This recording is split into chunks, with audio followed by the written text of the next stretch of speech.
often confronted with the statement, "But you don't look Puerto Rican." And usually the one making the statement is baffled when you insist that you are.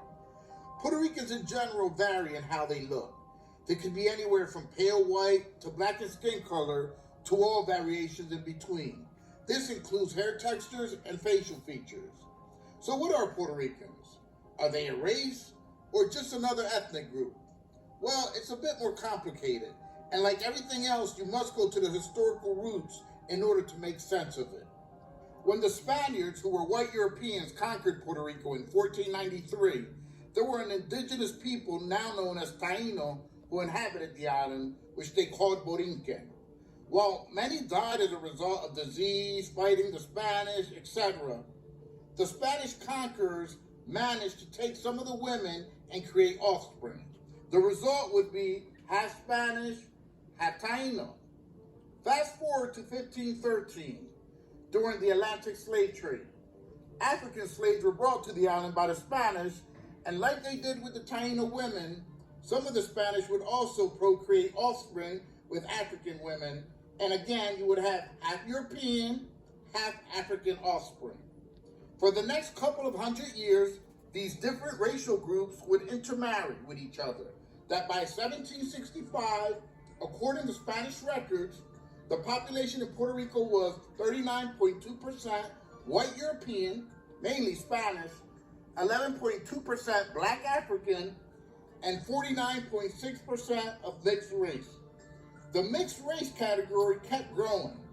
By 1825, the Spanish Empire had lost all of its territories in the Americas, with the exception of Cuba and Puerto Rico. These territories, however, were agitating for more autonomy.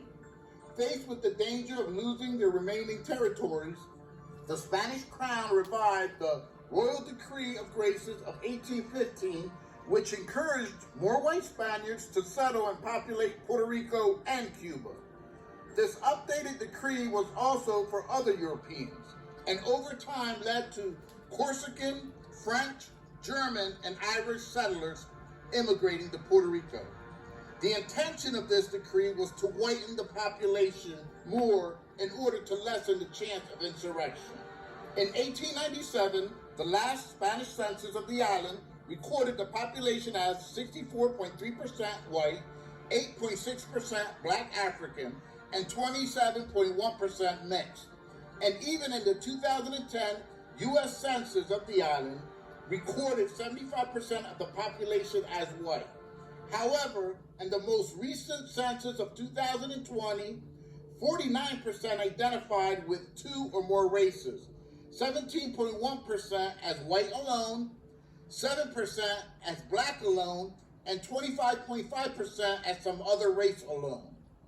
DNA studies have shown that the racial ancestry mixture of the average Puerto Rican is about 64% European, 21% African, and 15% native Taíno.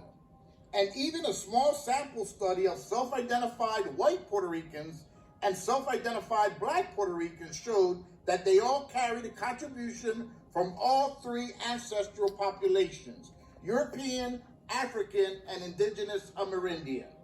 Obviously, the proportion of each contribution varied, correlating with their self-identified race. European ancestry ranged to under 20% to over 80%, while African ancestry ranged from less than 10% to over 50%. Amerindian ancestry ranged between 5% and 20%, irrespective of self-identified race. So basically, the overwhelming majority of all Puerto Ricans carry a contribution from all three ancestral populations in their DNA, which explains the different variations and how they look. Let us know what you think.